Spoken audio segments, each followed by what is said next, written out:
तेथे ज्ञेय ज्ञाता उरे काही अरे मना परापर परते पाही ते तू सोये आपण पाहे रे मना वापर कुमा देवी उरा विठ्ठलाची आण जरी बुजसी तरी तू सोयेची निर्वाण अरे मना परापर परते पाही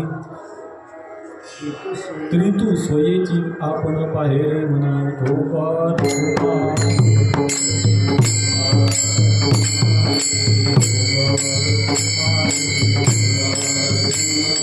प्रस्तुत सेवेला घेतलेला अभंग संत सम्राट महाकैवल्य तिजोरी ज्ञानोबा यांचा असून आत्मस्वरूपाला आत्मत्वाने जाणणं हा एकमेव मोक्षाचा मार्ग असं प्रतिपादन करणारा हा अभंग.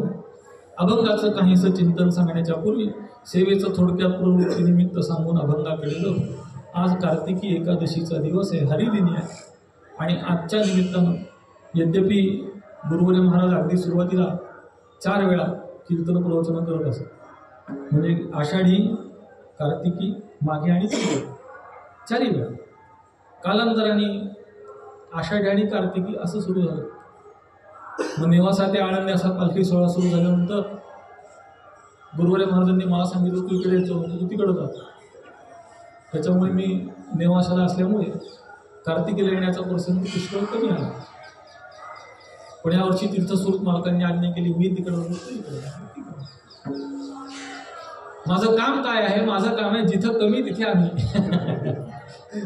जशी आज्ञा होईल, जिथे जायला सांगितलं जाईल तिथे जाणं हे आपलं कर्तव्य. किंबहुना अगदी खरं सांगायचं तर माझं काही कर्तृत्व असेल, माझं काही भाग्य असेल तर मी अशा मात्या पित्यांच्या पोटी जन्माला आलो एवढंच भाग्य आहे.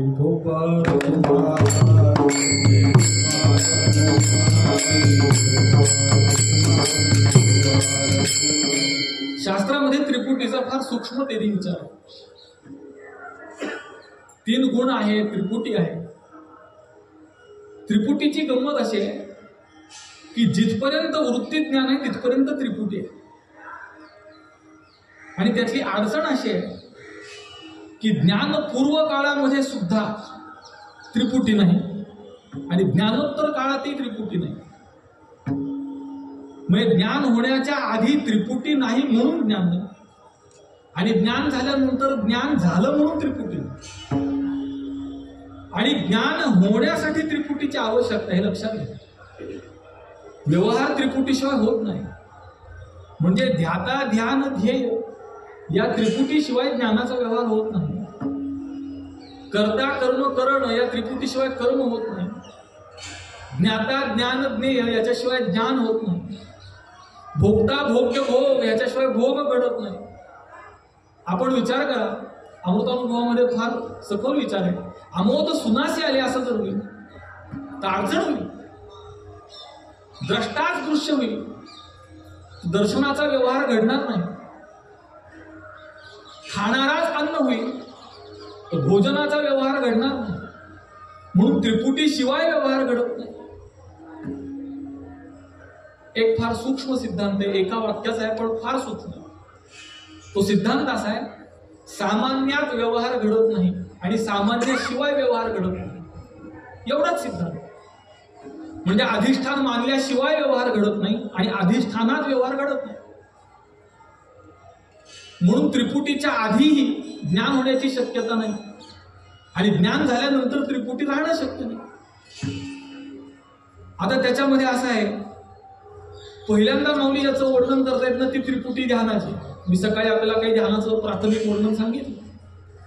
त्याच्या सूक्ष्मतेमध्ये जर गेलात तर आपल्या असं लक्षात येईल, किंबहुना योगाभ्यासाविषयी आपल्या चित्तामध्ये असलेला गैरसमज काढणं फार गरजेचं आहे. मी योगाभ्यास करणाऱ्या अनेकांना पाहिलं, बहुतांश लोकांचा समज आसनं आणि प्राणायाम म्हणजे योग असा आहे.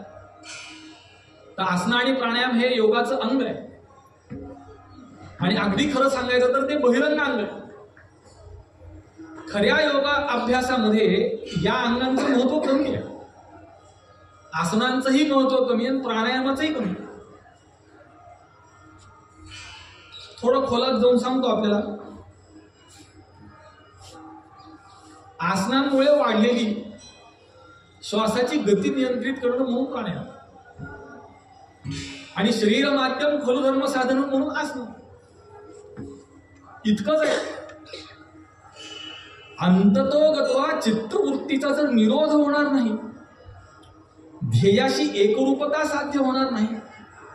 मगाशी मी आपल्याला सकाळी सांगितल्याप्रमाणे निरालंबन ध्यानाच्याही पुढे जिथे निर्विकल्प समाधीचा विषय आणि त्यातही निर्बीज निर्विकल्प समाधी असा विषय. निर्बीज निर्विकल्प समाधी जेव्हा प्राप्त होतो त्यावेळी अनानंदापादक आवरणाची निवृत्ती होते. जोपर्यंत निर्विकल्प समाधी सबीज स्वरूपात आहे तोपर्यंत ते आवरण शिल्लक आहे. लक्षात घ्या, अनानंदापादक शेवटचं आवरण. त्याप्रमाणे ध्याता, ध्यान आणि ध्येय या त्रिपुटीचा जर विचार केला तर ध्याता आणि ध्येय यांच्यामध्ये भेद आहे तोपर्यंत ध्यान आहे. जर अभेद होईल तर ध्यान करणं शक्य नाही. ज्याप्रमाणे अभेदामध्ये भक्ती संभवत नाही त्याप्रमाणे अभेदामध्ये ध्यान सुद्धा संभवत नाही. आणि त्याच्याही पुढे जाऊन अभेदामध्ये ज्ञानही संभवत नाही. म्हणजे ज्ञान ही अभेदाचीच स्थिती आहे. ज्ञानाने अभेदाचीच प्राप्ती होते, पण अभेदामध्ये ज्ञानाचा व्यवहार घडतो. ध्यानाने अभेदच प्राप्त होतो, पण अभेदात ध्यान होत नाही. त्याच्यासाठी ध्याता आणि ध्येय यांचा भेद आवश्यक आहे. पण हा जो योग मार्गाने गेलेला साधक आहे त्याची ही अंतिम अवस्था आहे. आता या अवस्थेमध्ये ध्याताही नाही आणि ध्येयही नाही. गुरुवर्य महाराजांच्या आवडत्या शब्दात सांगायचं तर हम तुम दफ्तर गुरु अशी अवस्था. म्हणजे जिथे दाखवण्यासाठी सुद्धा काही शिल्लक राहिलेलं नाही, पण त्याला नाही म्हणता येत नाही अशी अवस्था. म्हणून ध्याता, ध्यान आणि ध्येय या त्रिपुटीमध्ये किंचित का होईना भेद स्वीकारला किंवा त्याच्याही पुढे जाऊन संतांच्या दृष्टीचा स्वीकार करून जर सांगायचं झालं तर कल्पित का होईना भेद स्वीकारल्याशिवाय ही क्रिया घडणार नाही. ना ध्यानाची, ना ज्ञानाची, ना भक्तीची तर नाहीच नाही. कारण भक्ती ही गोष्ट तर अशी आहे की ज्ञानप्राप्तीनंतर देखील भगवंताचं भजन सुटत नाही. ज्ञानप्राप्तीनंतर देखील त्या भक्तीमध्ये रुची राहते, रती निर्माण होते. त्यासाठी शेवटी कल्पित द्वैताचा स्वीकार करावा लागतो. कल्पितामध्ये फार मोठा आनंद आहे. मी नेहमी एक उदाहरण सांगतो. लहान मुलं एक खेळ खेळतात, त्याचं नाव आहे भातुकली. नियम असा आहे, जगद्गुरु तुकोबारायांनी सांगितलेला नियम असा आहे, उदकाग्नी धान्य झाल्या घडे पाक,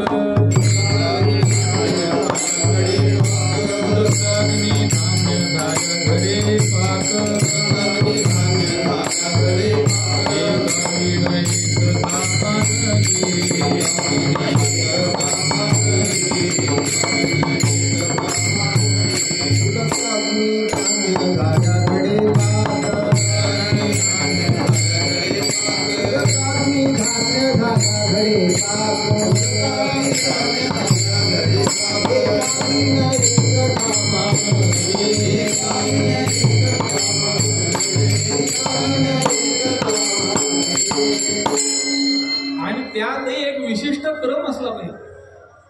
हाच क्रम पाहिजे. उदक, अग्नी आणि धान्य. आधी पाणी असलं पाहिजे, पाणी गरम झालं पाहिजे, त्यात धान्य घातलं पाहिजे तर ते शिजतं. मी तासभर धान्य ठेवलं, तासभर पाणी ठेवलं, तासभर आग लावून ठेवली, काही होत नाही.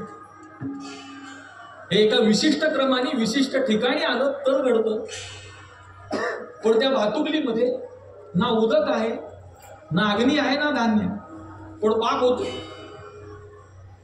नुसतं होत नाही, ते लहान पोरं आपल्याला वाढतं. ते वाढतं इतकंच नाही, आपण ते आवडीने खातो. त्याच्याही पुढे जाऊन आपण तृप्तीचा ढेकर देतो. म्हणजे यातली कोणतीही गोष्ट नसताना देखील आपण ढेकर देतो. जे प्रापंचिक आहेत त्यांच्यासाठी प्रश्न आहे माझा. जे प्रपंचापासून दूर आहेत त्यांना साष्टांग दंडवत आहे. पण जे प्रापंचिक आहेत त्यांना प्रश्न, खऱ्या जेवणातला आनंद अधिक आहे का भातुकलीतला अधिक आहे? भातुकली मधला अधिक आहे. त्याचं कारण कल्पितामध्ये आनंद अधिक आहे. त्याप्रमाणे कल्पित द्वैताचा स्वीकार करून केलेल्या भक्तीत आनंद अधिक आहे. तो देवालाही आहे आणि भक्तालाही आहे. याही वरी पार्था माझ्या भजने आस्था, तया ते मी माथा मुकुट करी. त्याचा आवाज थोडा वाढेल.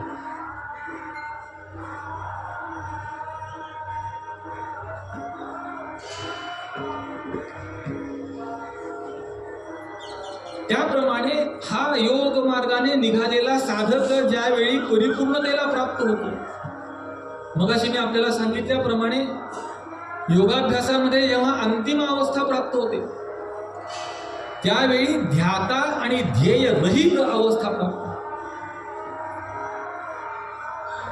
ध्यान होतं का? ध्यान होतं, पण ध्यान त्याला म्हणतात ते होत नाही. कारण ध्यान कशाला म्हणायचं? जिथे ध्याता आहे, ध्येय आहे आणि ध्यानाची क्रिया घडते त्याला ध्यान म्हणायचं. जर ध्याता आणि ध्येय दोघे नसतील तर ध्यानाची क्रिया कशी घडते?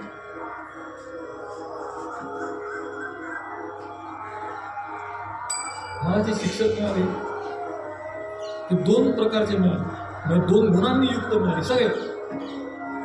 एक पोट तिडकीनं शिकवणारे, निसंशय करणारे, आणि दुसरं शिस्तीचे. बेशिस्त खपत नव्हते. बरोबरी मुसळगावकर शास्त्री एकदा न्यायशास्त्राचं काही शिकवत होते. ते शिकवताना मला जांभई आली, जांभई, आणि मी जांभई दिली. आणि जांभई हा संसर्गजन्य आजार आहे. एकाने जर जांभई दिली तर दुसरा देतोच. तर जांभई दिल्यानंतर ते मला म्हणले, उठ, बसू नको म्हणले अजिबात. माझ्या लक्षात आलं नाही काय होतं. तर त्यांनी सांगितलं, मी तुला शिकवतो आहे, तू शिकतो आहेस. आणि जांभई देताना साधा तोंडावर तुला हात ठेवता येत नाही. आणि त्याच्या पुढे 15 दिवस त्यांनी मला उभं राहून शिकवलं. शिस्त म्हणजे शिस्त कडक. गुरुवारे महाराजांची सुद्धा शिस्त कडक. म्हणजे गुरुवारे महाराज तात्या महाराजांचा सांगतात एवढी कडक नाही, थोडी सोप शिस्त. तात्या महाराज तर म्हणायचे, माणसाने मेलं पण शिस्तीत नाही. तुम्हाला वाटेल शिस्तीत मरायचं कसं? गोष्ट सांगतो तुम्हाला. एक माणूस होता आणि गावाला त्रास द्यायचा फार. सगळं गाव त्याच्या मरणाची वाट बघत होतंय, कधी मरतंय का. आता कलीचा महिमा असल्यामुळे सगळे ज्याच्या मरणाची वाट बघतात ते काय मरत नाही. आणि चांगले चांगले पटापट जातात. गुरुवारे महाराज नेहमी सांगतात की असं का घडतं याचं उत्तर देव भेटल्यावर विचारायला पाहिजे. तोपर्यंत त्याला दुसरं उत्तर नाही. सगळं गाव त्याच्या मरणाची वाट बघत होतं, पण दीर्घायू खूप जगला. पण एक दिवस मेला. कारण जरी दीर्घकाळ जगला तरी कोणी अमरपट्टा घेऊन येत नाही, मेला. गंमत अशी झाली, मरण्यापूर्वी जेव्हा तो झोपला, असे भिंतीला पाय लावून झोपला. भिंतीला पाय लावून कोणी शक्यतो झोपत नाही, असं फक्त झोप वाकडाच होतो, झोपला. आणि मेल्यानंतर बराच काळ कुणाला कळालं नाही. तर नियम असा आहे की मृतदेह एका विशिष्ट काळामध्ये जर सरळ केला तर सरळ होतो, तो होत नाही. मग तो उशिरा कळाल्यामुळे तो झाला कडक. मग त्याला तिरडीवर ठेवला. म्हणजे पाय तिरडीला बांधले की उठून बसायचा, डोकं खाली लागलं की पाय वर करायचा. याच्यावर उपाय असतो असा, त्याची हाडं मोडत तर तो सरळ होतो. मोडली, बांधला. आणि नंतर सगळ्यांनी असा विचार केला, यांनी आपल्याला फार त्रास दिला गावाला, त्याची राख सुद्धा आपल्या गावात. मग काय करा म्हणले, वेशीच्या बाहेर घेऊन जायला घेऊन निघाले. ही वार्ता शेजारच्या गावात गेली. आता शेजारची गावं म्हणजे ते पूर्ण भांडणं असतातच त्यांची.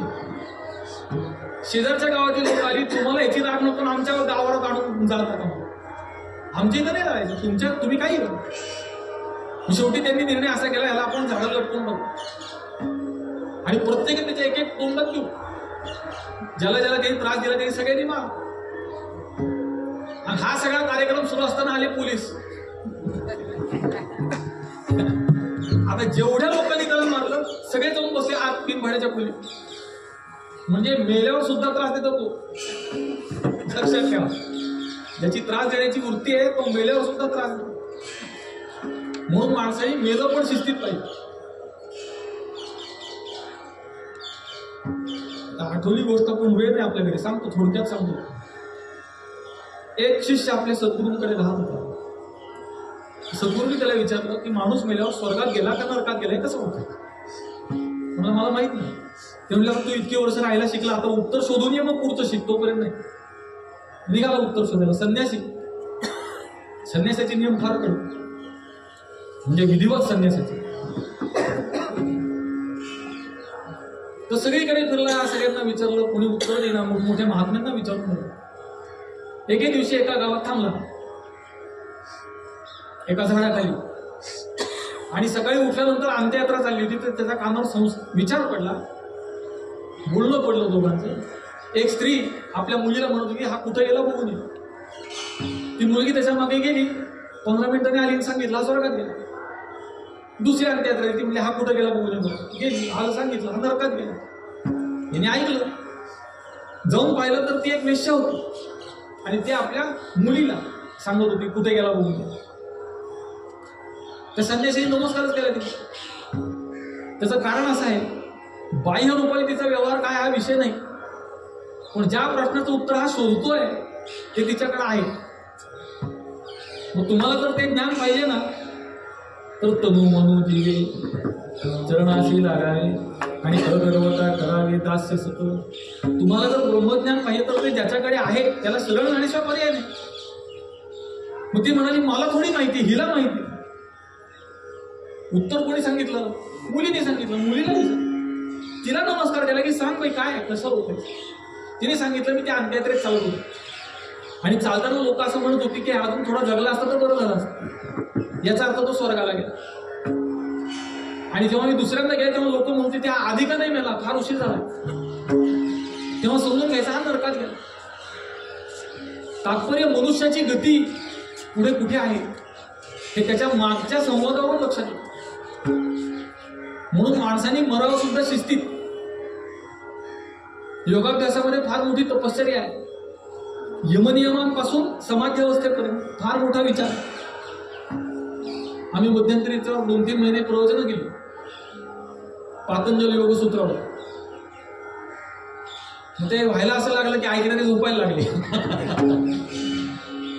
सूक्ष्म विषयामध्ये रुची असल्याशिवाय मनुष्य जागा राहू शकत. स्थूल विषयामध्ये असं गोष्टी सांगण्यात विनोद सांगण्यात काय राहतात लोक. पण जेव्हा तत्व विचार सुरू होतो, तत्वचिंतन सुरू होतं, ते सूक्ष्म. आणि त्या सूक्ष्म तत्वचिंतनासाठी रुचीशिवाय मनुष्य त्यात रुळतोच नाही. तर हा योग मार्गाने गेलेला साधक आता पोहोचलाय समाधी अवस्थेला. आणि अवस्था अशी झाली, ध्येय ध्याता हे दोन्ही नाही. म्हणजे ध्येय ध्याता आहे पण ध्येयत्व आणि ध्यातृत्व रहित ध्येय ध्याता. कारण अभेद झाला. ध्याता कुठपर्यंत होता, ध्यातृत्व कुठपर्यंत होतं, जोपर्यंत भेद होता. आता जर अभेद झाला म्हणजे असं आहे, थोडा सूक्ष्म विचार आहे, सांगतो कळेल. उत्तम नाही का? अतिउत्तम. बिंब आणि प्रतिबिंब यांचा विचार आहे. प्रतिबिंब आरशामुळे, पण प्रतिबिंब आरशामुळे आहे याही पेक्षा अधिक प्रतिबिंब बिंबामुळे. बिंब जर नसेल ना आरसा असेल, प्रतिबिंब कुठून येईल? म्हणून सगळ्यात प्रधान बिंब आहे. क्रमांक 2 ला आरसा आहे आणि क्रमांक 3 ला प्रतिबिंब.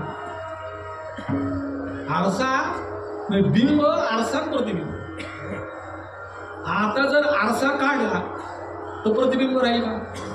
बिंब काढल्यावर तर राहत नाही, तो तर विषय. म्हणजे आरसा असला तरी प्रतिबिंब राहणार नाही जर बिंबाला काढलं तर. पण आरसा काढला तर प्रतिबिंब राहणार नाही, पण बिंब राहील. आता बिंब आहे पण बिंबाला बिंब म्हणता येत नाही, कारण बिंबाला बिंब हे नाव प्रतिबिंब सापेक्ष आहे. प्रतिबिंब होतं तोपर्यंत त्याचं नाव बिंब आहे. आता जर प्रतिबिंब राहिलंच नाही तर बिंब राहिलं तरी बिंब भाव रहित बिंब किंवा बिंब नाव रहित बिंब. त्या बिंबाला आता बिंब म्हणता येणार नाही जरी असलं तरी. त्याप्रमाणे ध्याता आहे, ध्येय आहे, पण ध्याता आणि ध्येयाचा अभेद झाल्यानंतर त्यांच्या ठिकाणी ध्यातृत्व आणि ध्येयत्व धर्म सिद्ध होत नाहीत. म्हणून आता ध्याता ध्येय राहिले नाही, म्हणजे ध्याताला ध्याता हा भाव राहिला नाही. असा आहे, पुढे आलाय विषय तो की ध्याता जोपर्यंत ध्येयाहून स्वतःला भिन्न समजतो, म्हणजे ध्येय असल्याशिवाय ध्यान होणार नाही, हे तर आहेच. पण ध्यात्याने स्वतःला ध्याता समजलं पाहिजे. ज्याचं ध्यान करायचं त्याला ध्येय समजलं पाहिजे, तर ध्यानाचा व्यवहार घडतो. मी बऱ्याच लोकांमध्ये गेलो, काही व्यापारी आहेत. त्या व्यापाऱ्यांना जर म्हटलं तुमचे पैसे थोडे कमी करा, ही धोतरजोडी कितीला म्हणले 550, 50 रुपये कमी करा. तो म्हणतो चहा मागा, जेवण मागा, पैसे नाही करणार, तुम्हाला मी बाहेर येऊन जेऊ बघ, पण पैसे एवढेच. याचं कारण असं आहे की आता मी दुकानदार, तुम्ही माझ्याकडचं गिऱ्हाईक, असा व्यवहार आहे. तुम्ही कीर्तनकार म्हणून माझ्याकडे आम्ही तुम्हाला जेऊ बघ. आता व्यवहार काय आहे? आता मी दुकानदार, तुम्ही गिऱ्हाईक, तर रेट हा दर हाच, त्याच्यात बदल होणार नाही. तिथे पाठीवरले असते रेट फिक्स, त्याच्यात बदल होणे नाही. त्याप्रमाणे ध्याता स्वतःला ध्याता समजतो, ध्येयाला ध्याता ध्येय समजतो आणि त्याचं ध्यान करतो, तेव्हा हा व्यवहार घडतो. आता जेव्हा योग मार्गाने तो अभेदाला प्राप्त झाला, आता अवस्था अशी प्राप्त झाली, ध्याताही नाही आणि ध्येयही नाही. पुढचा प्रश्न असा आहे की ध्याता नाही आणि ध्येय नाही, ही अवस्था कशाची आहे? तर अभेदाची. मग अभेदामध्ये जर ध्यान होत नसेल तर ज्ञान म्हणा, म्हणजे ध्याता ध्येय राहिलं नाही, ठीक आहे, ज्ञाता ज्ञेय म्हणा. आता जसं एखाद्या शिक्षकाचा मुलगा त्याच्या वर्गात शिकायला असतो, तो वर्गात तो त्याला वडील म्हणतो, घरी वडील म्हणतो, शाळेत शिक्षक म्हणतो, गुरुजी म्हणतो. तो घरातून शाळेत आला, आता शाळेमध्ये वडील म्हणायचं नाही, शिक्षक म्हणायचं, आणि घरी गेल्यावर शिक्षक म्हणायचं नाही, गुरुजी म्हणायचं. तसं ध्याता आणि ध्येय असं राहिलं नाही, तर ज्ञाता आणि ध्येय म्हणा. आता भूमिका बदलली, तो ज्ञानाच्या अवस्थेपर्यंत गेला. तर माऊली प्रश्न असा विचारला, अहो ध्याता आणि ध्येय हा जर भेद राहिला नाही तर ज्ञाता ध्येय तरी कसा शिल्लक आहे? कारण असं आहे, माऊली तिथे ज्ञातृज्ञेया विहीन नुसधे तिचे ज्ञान सुखा भरले गगन गाळी वजे. ते सुखा भरले गगन इथे दंड आहे आणि गाळी वजे, पण तो शब्द आहे गगन गाळी वजे. ज्याप्रमाणे काही वेळा आयुर्वेदामध्ये चूर्ण हे वस्त्रगाळ केल्याशिवाय त्यात तो औषधी गुण येत नाही. आयुर्वेदामध्ये फार सूक्ष्मता, एक शतधौत घृत नावाचं औषध आहे, तर ते 100 वेळा उगाळलं पाहिजे. तुम्हाला आश्चर्य वाटेल, 99 वेळा जर उगाळलं तर त्याचा परिणाम होत नाही, आणि 101 वेळा उगाळलं तरी होत नाही. 100च वेळा उगाळलं पाहिजे, बरोबर तेवढ्या वेळा केलं माहिती. तसं ज्ञाता, ज्ञान आणि ध्येय या त्रिपुटीमध्ये जर ध्याता आणि ध्येय अभेदाला प्राप्त झालेले आहेत, तर आता ज्ञाता ज्ञेय तरी कसं शिल्लक नाही? कारण एका ठिकाणी अभेद नष्ट झाला आणि दुसऱ्या ठिकाणी शिल्लक राहिला, असं घडत नाही. किंबहुना परमार्थाची परिपूर्ण परिपक्वता ही अभेद दृष्टीनेच होते, आणि अभेद दृष्टी होते याचा अर्थ फक्त ध्याता ध्यान एवढाच अभेद नाही, सर्वत्र हरिचिया दासा हरिगाही दिशा हरिचिया दासा हरिगाही दिशा हरिचिया दासा हरिगाही दिशा हरिचिया दासा हरिगाही दिशा हरि कैसा कैसा हरि हरिचिया दासा हरिगाही दिशा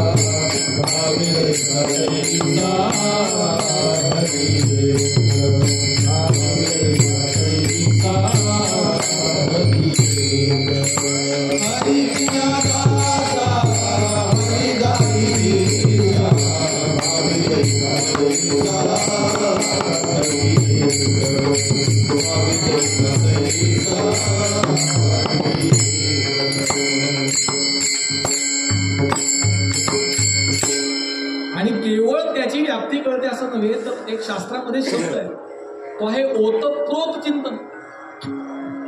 म्हणजे मी ब्रह्म आहे, ब्रह्म मी आहे असं ओतप्रोत चिंतन. इतकं ओतप्रोत चिंतन केल्यानंतर जर ध्याता ध्येय ही अवस्था शिल्लक नाही, हा भेद शिल्लक नाही, आता ज्ञाता ध्येय अवस्था कशी शिल्लक नाही? किंबहुना मगाशी मी सांगितल्याप्रमाणे ज्याप्रमाणे ध्यानपूर्व काळामध्ये त्रिपुटी नाही तशी अभेदामध्ये त्रिपुटी नाही, तसं ज्ञानपूर्व काळातही त्रिपुटी नाही आणि ज्ञानोत्तर काळातही त्रिपुटी. अज्ञानामध्ये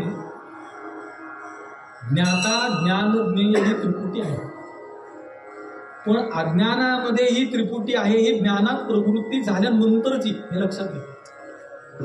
ज्याची ज्ञानामध्ये प्रवृत्ती नाही, ज्याला अज्ञानाचंही अज्ञान आहे, तिथे ही त्रिपुटी कशी सांगणार? तो ज्ञाता नाही, त्याला काही ज्ञेय नाही, तर ज्ञान कसं होणार नाही. म्हणून ज्ञाता ज्ञान ज्ञेय ही त्रिपुटी ज्ञान काळातली आहे. आणि जेव्हा ज्ञान होईल तेव्हा ज्ञानाचं पहिलं लक्षण त्रिपुटी जाते. मग ध्याता आणि ध्येय ज्याप्रमाणे आता राहिले नाही त्याप्रमाणे ज्ञाता ज्ञेयही राहिले नाहीत. ज्ञाता आणि ज्ञेयामध्येही अभेद झाला. माऊलींचा शब्द फार सुंदर आहे. प्रकाश येते एकसरी संवित्ती आहे, तिथे माऊलींचा आवडता शब्द दृंमात्र आहे. चांगदेव 65 मध्ये माऊली ज्ञानोपाऱ्यांचा सगळ्यात आवडता शब्द आहे दृंमात्र. दृंमात्र या शब्दाचा अर्थ होतो द्रष्टा दृश्य दर्शन त्रिपुटी रहित.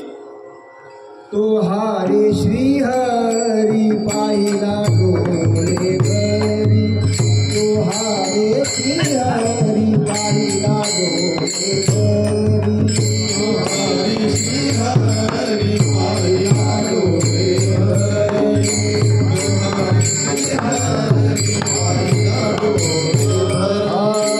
हारे श्री हरी पाहिला डोळे भरी, तो हारे श्री हरी पाहिला डोळे भरी, तो हारे श्री हरी पाहिला डोळे भरी, तो हारे श्री हरी पाहिला डोळे भरी, तो हारे श्री हरी पाहिला डोळे भरी.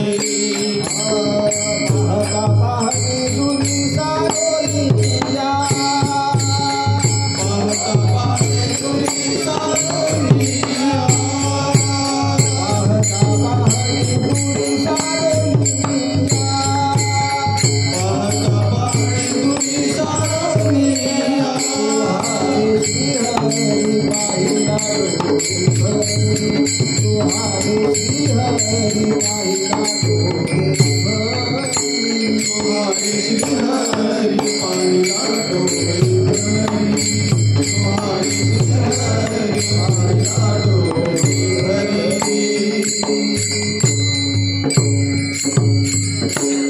पाहता म्हणजे द्रष्टा आणि पाहणे म्हणजे दृश्य. द्रष्टा दृश्य भाव विवर्जित पाहणे म्हणजे दृंमात्र. कारण असं आहे, द्रष्टा दृश्य आणि दर्शन या तिन्हीमध्ये दृंमात्र आहे. म्हणून दृंमात्राशिवाय काही नाहीच आहे. पण द्रष्ट्याला दृंमात्राचं ज्ञान नसल्यामुळे द्रष्टा दृश्य दर्शन हा व्यवहार होतो. त्याप्रमाणे ज्ञाता ज्ञान ज्ञेय ही त्रिपुटी आहे. तर ज्ञाता ज्ञान आणि ज्ञेय या ज्ञानाला ज्ञात्याने ज्ञेयाला जाणल्यामुळे ज्ञान म्हणायचं. पण जेव्हा तो स्वरूपभूत ज्ञानाची अभिव्यक्ती प्राप्त करतो किंवा त्याच्या ठिकाणी स्वरूपभूत ज्ञानाची अभिव्यक्ती होते, तेव्हा ज्ञाता आणि ज्ञान आणि ज्ञेय यातला ज्ञाता ज्ञेय हा भेद संपला, म्हणून त्रिपुटी शिल्लक राहिली नाही. असा आहे गुरुवर्य महाराजांचा आवडता शब्द संपला, निषेधावधीभूत.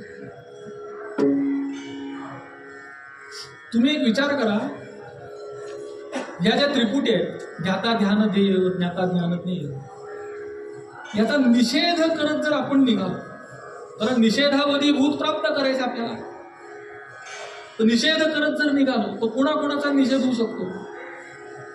ज्ञात्याचा निषेध होऊ शकतो का? ज्ञानाचा निषेध होऊ शकतो का? आणि ज्ञेयाचा निषेध होऊ शकतो का?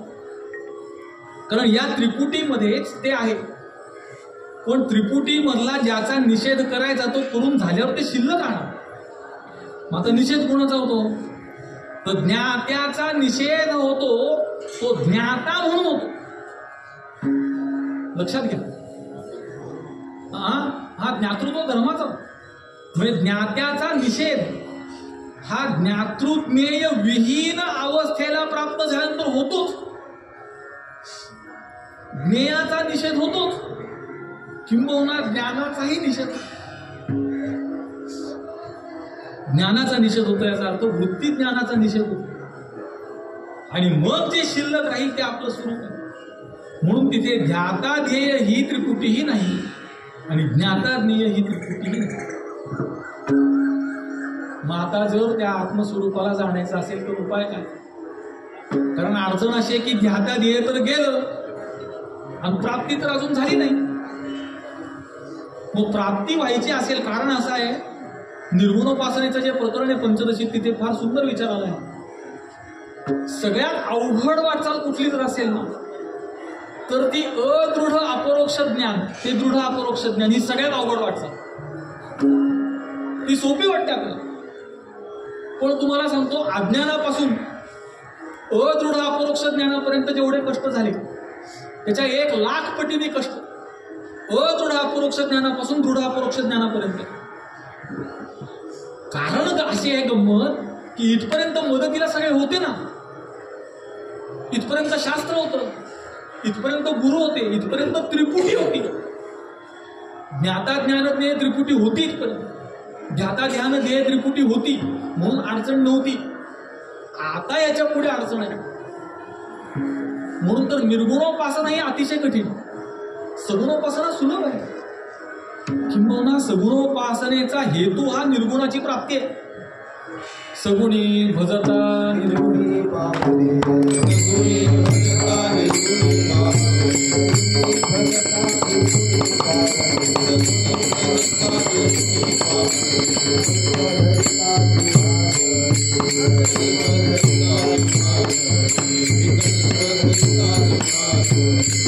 सगुणी भजता निर्गुणी पावते, सगुणी भजता निर्गुणी पावते, कल्पधरिता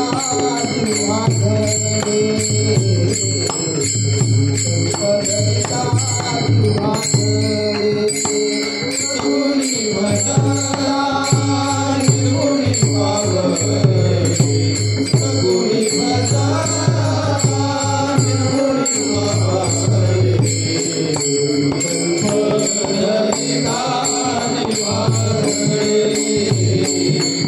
कल्पधरिता जीवाधरे,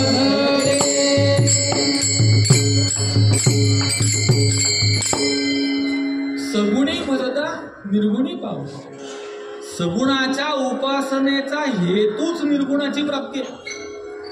आता प्रश्न असा, निर्गुणाची प्राप्ती झाली म्हणजे ज्ञाता ज्ञेय भाव राहिला नाही, ध्याता ध्येय भाव राहिला नाही. आता खरी अडचण आहे. कसं आहे तुम्हाला सांगतो, 2 उदाहरणं सांगतो. एक माऊलींचं आहे, न बोलणे ही वरी बाळापतीसी रूप करी, हे एक उदाहरण. आणि दुसरं उदाहरण असं आहे, एक मनुष्य एका गावात जातो आणि गेल्यावर विचारतो अमुक अमुक कुठे राहता तो म्हणतो असं आहे मी तुम्हाला त्याच्या दारापर्यंत घेऊन जाईल, तुम्हाला दाखवीन, पण त्याच्या पुढं मी काही येणार नाही, त्यांच्याकडं कुत्र आहे ते चालतो, त्याच्यावर मी तुम्हाला त्याच्यापर्यंत घेऊन सोडतो, पुढं तुमचं तुम्ही बघा. ते तुमचं तुम्ही बघणं फार कठीण आहे. जोपर्यंत दाखवणारा आहे, असं आहे. मी अनेक लोक पाहिले आईबाप मेल्यावर त्यांच्या नावाने दान करतात, पंक्ती घालतात, जिवंत असताना कुठं सेवा करतात. असेपर्यंत महत्व कळत नाही आणि गेल्यानंतर कळून उपयोग नाही. दादांचं एकदा कीर्तन होतं, अभंग होता, तुम्ही संत माया बापू करता. त्या कीर्तनात दादा असं म्हणाले की माझं महत् भाग्य आहे की माझे मायबापच संत आहे. मग ते संतही आहेत, मायबाप ऐकायला मातोश्री ताई. त्यांनी विचारलं, दादा तुम्ही आपल्या स्वतःबद्दल सांगता, माझंही ते भाग्य. दादांनी फक्त एक शब्द वापरला, कळलं तर. योग्य वेळी कळलं पाहिजे, लक्षात घ्या. वेळ गेल्यानंतर कळून उपयोग नाही. श्री गुरु शास्त्र हे जर आपल्याला उपदेश करायला प्रवृत्त होतील आणि आपल्याला योग्य वेळेत कळेल ना, तर मोक्षच होईल. पण जर कळणार नाही तर तुम्ही 84 लक्ष योनीमध्ये 84 लक्ष वेळा फिरला तरीही मोक्ष नाही.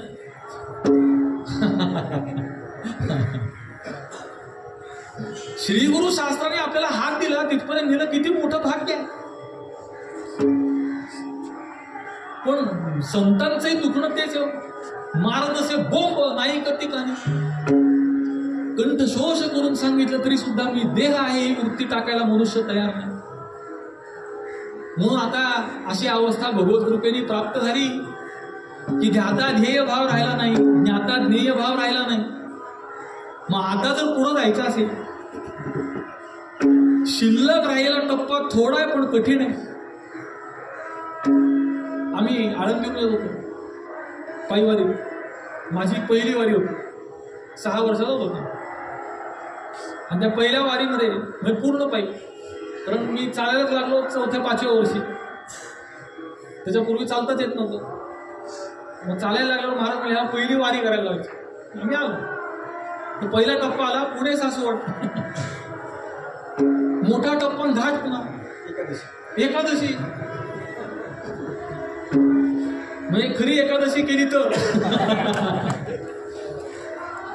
ते घाट चढलो, थकलो. महाराजांनी सांगितलं याला गाडीत बसवायचं नाही, याला कडेवर घ्यायचं नाही. घ्यायचं म्हणलं ते घेऊ शकत नव्हतं कोणी. याला पायीच चालायला लागलं. मग आमच्यावर आमचे ब्रह्मळे राजे, ते मी आमचे ते बी आर पाटील, नाना महाराज पोखरीकर सगळे म्हणले. मग ते राजे काय सांगायचे, घाट चढलो, थकलो, म्हणलं अहो कधी सासवड यायचं, थोडं राहील आता, ते झाड दिसतं ना ते सासवड. झाडाला गेलो ते अजून लांबच. अहो कुठे ते पुढचं झाड हो, ते दाखवलं. तिथं गेलं तरी अजून लांबच. असं आहे, तो शेवटचा टप्पा छोटा आहे पण कठीण आहे. कारण पूर्वी घाट चढलेला आहे, पूर्वी उपास केलेला आहे. म्हणून आता इथून पुढचा टप्पा लहान असला तरी कठीण आहे. आधीचा सोपा आहे असं समजू नका. म्हणजे ध्याता ध्येय भाव रहित होणं सोपं आहे असं समजू नका, किंवा ज्ञातृज्ञेया विहीन अवस्थेला प्राप्त होणं सोपं आहे असं समजू नका. पण ज्ञातृज्ञेया विहीन अवस्थेला प्राप्त झाल्यानंतर राहिलेला जो भाग असतो तो कठीण. चांगदेव महाराजांना मी देह नाही हे ज्ञान झालंय, लक्षात ठेवा. मी आत्मा आहे हे ज्ञान झालंय. फक्त आत्मा ब्रह्म आहे एवढीच पाहिजे. ती उल्लंघन करायला 1400 वर्ष लागली. सोपी गोष्ट नाही. आपल्याला भूक जर लागली तर 14 मिनिट थांबता येत नाही. मी अशी माणसं पाहिली की 15 मिनिट उशीर झाला म्हणून ताट फेकून दिले लोकांनी. 1400 वर्ष कुठं. आणि इतकी तपश्चर्या करून शेवटी पत्र काय लिहिलं त्यांनी, किती लिहिलंय मोठं, किती मोठं पत्र आहे. काय लिहिलंय पत्र, कोरे. म्हणून हा टप्पा अवघड आहे. हा छोटा आहे पण कोऱ्या पत्राने प्रश्न विचारावा लागतो, इतका कठीण आहे. की आता याला शब्दामध्ये हा प्रश्न मांडायचा कसा? कारण आता अवस्था काय झाली? ज्ञातृज्ञेय विहीन झाली, ध्याता-ध्येय विहीन झाली. या अवस्थेमध्ये आता उपदेश करायचा कुणी, कुणाला, कसा? म्हणून उपदेश ऐकायला चांगदेव महाराज पाहिजे, तर उपदेश करायला माऊली ज्ञानोबा नाही पाहिजे, तर हा प्रश्न सुटेल. नाही तर हा प्रश्न सुटत नाही, नसतो. मी गुरुवारी महाराजांच्या शब्दामध्ये सुटत नाही, सुटणं शक्य नाही, सुटेल काय? सुटणार नाही, हे त्याचं उत्तर आहे. म्हणून ही अवस्था अत्यंत बिकट आहे, अत्यंत कठीण आहे. आणि त्यातला सगळ्यात महत्वाचा मुद्दा हा आहे, आपुली आपण करा सोड,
इथून पुढची सोडवण आपली आपण करायची. म्हणून त्या सोडवणुकीसाठी माऊली ज्ञानोबाराय आपल्या मनाला उपदेश करतात. अरे मना परापर परते काही, अरे मना परापर परते काही, अरे मना परापर परते काही, अरे मना परापर परते काही, अरे मना परापर परते काही,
अरे मना परापर परते पाही ते तू स्वये आपण पाही रे मना. मनाची कृपा फार आवश्यक आहे परमार्थात. ती तिथे कामाला येते शेवटच्या टप्प्यात. गुरुकृपा, शास्त्रकृपा, ईश्वर कृपा या सगळ्या आधीच्या टप्प्यात आहेत. किंबहुना या टप्प्यापर्यंत त्याच्याशिवाय येऊच शकत नाही. पण याच्या पुढचा टप्पा अंतःकरण कृपेचा आहे. म्हणून मनाला अनेक ठिकाणी उपदेश केला, विनंती केली की हे मना तू असं म्हण की मी पंढरीला जाईन, किंवा हे मना तू प्रसन्न हो.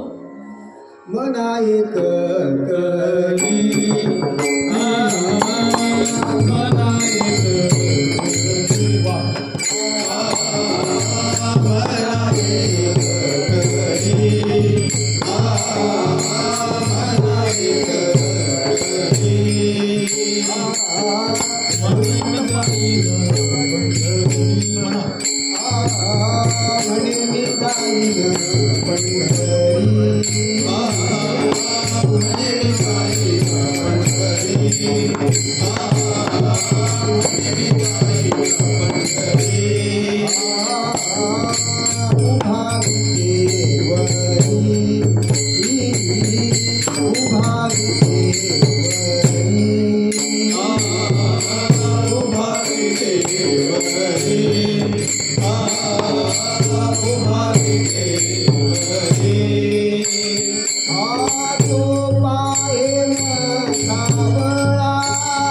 तहामध्ये अशी गंमत आहे. आता इतिहासावर मी बोलू शकत नाही, माझा तो अधिकार नाही, त्याची कारणं वेगळी. पण आपण इतिहासाचा जर अभ्यास केला तर तहाचं फार मोठं महत्व. ज्याप्रमाणे वाघ उडी मारण्यापूर्वी 2 पावलं मागं जातो ना, तसं ते मागं जाणं याच्या पुढची उडी फार मोठी आहे. मनाला माहित नाही अजून तिथे गेल्यावर काय व्हायचंय. तिथे गेल्यावर अवस्था अशी आहे, येणे सोसे मन, येणे सोसे मन झाले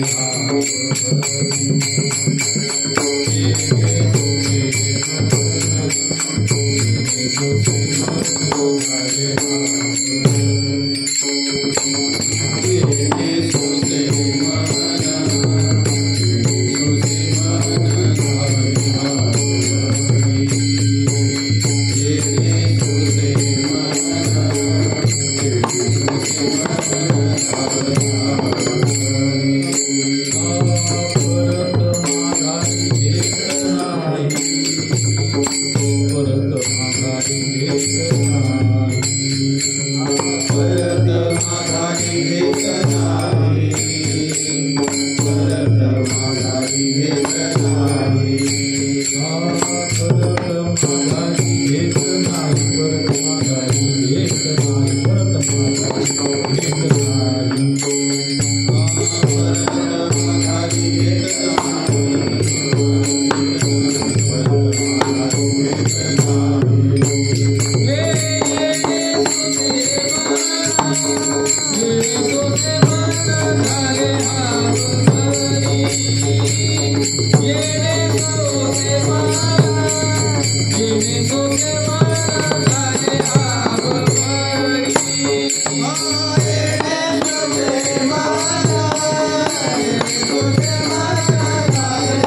यातल्या बहुतांश चालींचा उगम हा विठामाईकडे,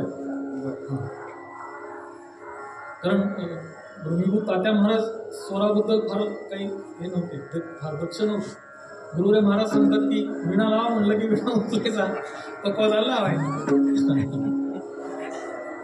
पण विठामाई पेटी उत्तम वाजवायच्या, उत्तम गायच्या.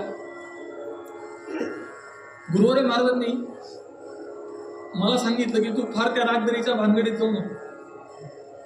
आता ब्रह्मलीन झाले आमच्या मुळ्यांमध्ये, फार मागा लागायचं मला, तुम्ही शिकावं.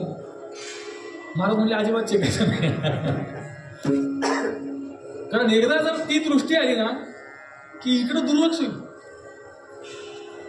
आपल्या सांप्रदायिक चाली येत आहेत ना, स्वरात येत आहेत नका, त्याच्या पलीकडं फार स्वरचिंतनात गेलं ना मग तत्वज्ञानाकडे दुर्लक्ष. असो, त्या मनाला हे माहित नाही की तिथे गेल्यानंतर काय घडणार आहे, आपली स्थिती राहणार नाही अशी अवस्था.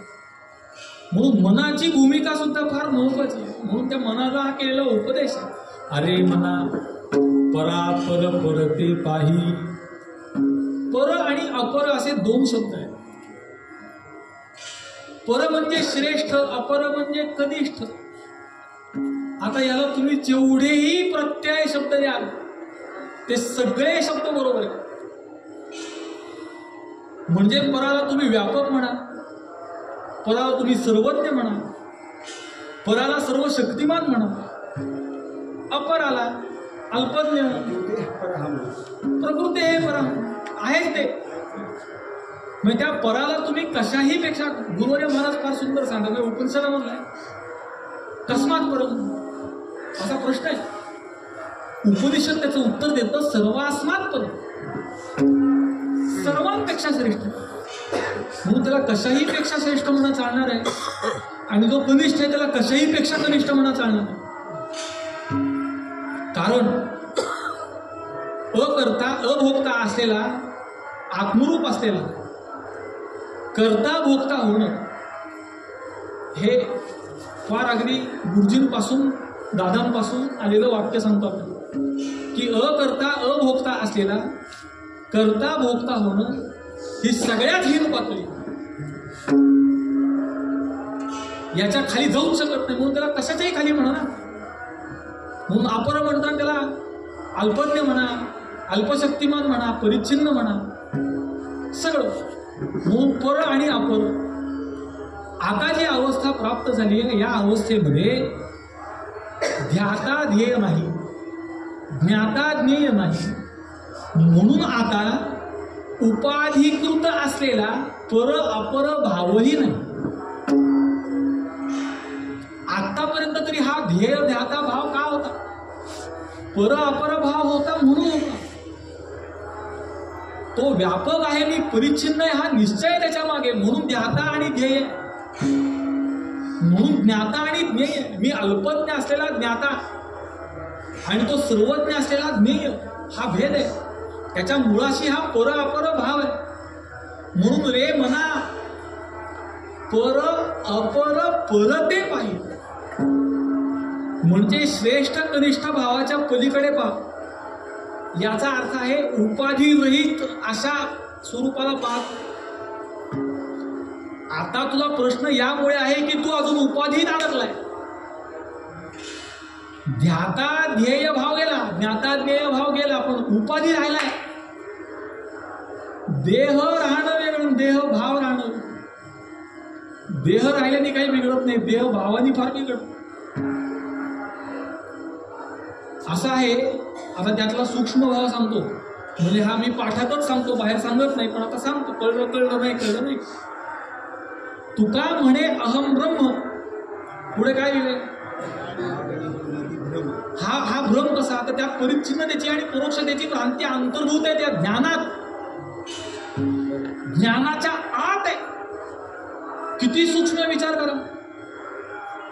अहम ब्रह्मास्मित्याकारक वृत्तीत अंतर्भूत परिच्छिन्नता आणि परोक्षता असल्याशिवाय तुम्ही अहम ब्रह्मास्मी म्हणूच शकत. आणि म्हटलं याचा अर्थ दोन्ही भ्रांती आलं शिल्लक. आणि हीच अडचण आहे इथे की आता ध्याता ध्येय भाव राहिला नाही, ज्ञाता ध्येय भाव राहिला नाही. मी ब्रह्म आहे असं मी सांगतोय. हा तीच तर परोक्षतेची आणि परिच्छिन्नतेची भ्रांती. अहम ब्रह्मास्मी कधी? आता याचा थोडा विस्तार करतो म्हणजे लक्षात घे. मी आणि ब्रह्म वेगळे आहोत असं असेल तर मी ब्रह्म म्हणता येतं, हे लक्षात घ्या. पहिलं. दुसरी म्हणजे ही झाली परोक्षतेची. आणि दुसरं मी अहम, मी परिच्छिन्न आहे आणि ब्रह्म व्यापक आहे असं असल्याशिवाय मी ब्रह्म म्हणता येत नाही. म्हणजे मी ब्रह्म आहे म्हणण्यात परोक्षता आणि परिच्छिन्नता आहे, दोन दोन भ्रांती आहेत. हा भेदाशिवाय भ्रांती कशी? परोक्षता कशी? परिच्छिन्नता कशी? पण भानगड अशी आहे की ह्या ध्याता ध्येय रहित अवस्थेमध्ये आहे ना आता, आणि भ्रांती शिल्लक आहे. ही तर फार मोठी अडचण आहे हो. म्हणजे मी अडचण काय सांगतोय समजून घ्या. अडचण ही आहे की आता ध्याता ध्येय भाव राहिला नाही. जर याला दुरुस्त करण्याकरता मी ब्रह्म आहे यामध्ये अंतर्भूत असणारी जी भ्रांती तिला निवृत्त करण्याकरता ध्याता ध्येय ध्यान ही त्रिपुटी कामी आली असती तर विषय वेगळा होता. किंवा ज्ञाता ज्ञान ज्ञेय ही त्रिपुटी कामी आली असती तर विषय वेगळा होता. आता त्या त्रिपुटी कामाला येणार नाहीये. म्हणून पहिल्यांदा पर अपर भाव विवर्जित उपाधी रहित आत्मस्वरूपाला आपण ओळखलं पाहिजे. आणि हे आपण म्हणजे पुढे आपल्या मनाने ओळखलं. कारण का बाहेरची साधनं उपदेश करण्याची मर्यादा संपली. आता त्या कुत्र्याची संगती कशी लावायची तुम्ही बघा. तुम्ही योग्य घरासमोर आलेले आहात, फाटक बंद आहे ना, आत कुत्रा मोकळा आहे, तर त्या कुत्र्याची संगती कशी लावायची तुमचं तुम्हीच पाहण्यात. तसं त्या मनानेच पर अपर भाव रहित आत्मरूपाला ओळखणं फार गरजेचं आहे. कारण ते शेवटी प्रश्न असा पडतो आपल्या विचारसागराच्या नमनात आहे, तरी नमन कोणा करावे ना हा प्रश्न इतका अभेद झालाय. आणि त्यात भ्रांती शिल्लक आहे. किती मोठी अडचण आहे बघा ना तुम्ही. मग आळंदीहून पंढरपूरला येणं ही अडचण नाही आहे. पंढरपूरच्या वेशीवर आरवणारा पोलीस ही अडचण आहे. इथपर्यंत यायला काही त्रास नाही, इथे आल्यावर होणारा त्रास फार त्रास देतो. जो पंढरपूरला यायला निघतच नाही त्याला काय त्रास आहे. आता इथं आले किती लोक बघा ना. बाकीच्या दृष्टीने प्रपंचच महत्वाचा आहे. प्राधान्य प्रपंचाला आहे, सुखात येत नाही, काही अडचण नाहीये. पण जो सगळा प्रपंच सोडून कामं सोडून पंढरपूरला निघाला, इथपर्यंत आला आणि वेशीवर त्याला अडवलं ती अडचण. तसं जो ध्यानामध्ये प्रवृत्त झालाच नाही त्याला अडचण नाहीच आहे. जो ज्ञानात प्रवृत्त झालाच नाही त्याला अडचण नाहीच आहे. जो त्याच्या प्राप्तीसाठी प्रवृत्त झाला आणि इथपर्यंत आला की ध्याता ध्येय भाव विवर्जित झाला, ज्ञाता ज्ञेय भाव विवर्जित झाला आणि भ्रम शिल्लक आहे, ही अडचण आहे फार मोठी. हा सोन्याचा पिंजरा, सोन्याची बेडी, सोन्याचा दगड, ते एक पोरग शौचाला बसलं गवतात आणि त्याला लागला दगड, जोरात लागला. त्याने पाहिलं ते राजाचं पोरग गोफणीने सोन्याचे दगड हाणत होतं. आता अडचण अशी आहे की दुसरा दगड येऊ दे म्हणलं तर लागायची भीती आहे आणि येऊ नये म्हणलं तर सोन्याचं आहे. अशी भानगड आहे. म्हणून ही फार मोठी अडचण आहे. म्हणून पर अपर भाव रहित, उपाधी रहित, व्यापक परिच्छिन्न भाव रहित अशा आत्मरूपाला पाहिलं. आता याच्यातली सूक्ष्म गोष्ट अशी आहे की कूटस्थाला ब्रह्मरूप म्हणण्यामध्ये अडचण हीच आहे की कूटस्थातून कूटस्थ वाटतंय ना, कूटस्थ ब्रह्म याच्यात भेद नाहीच ना.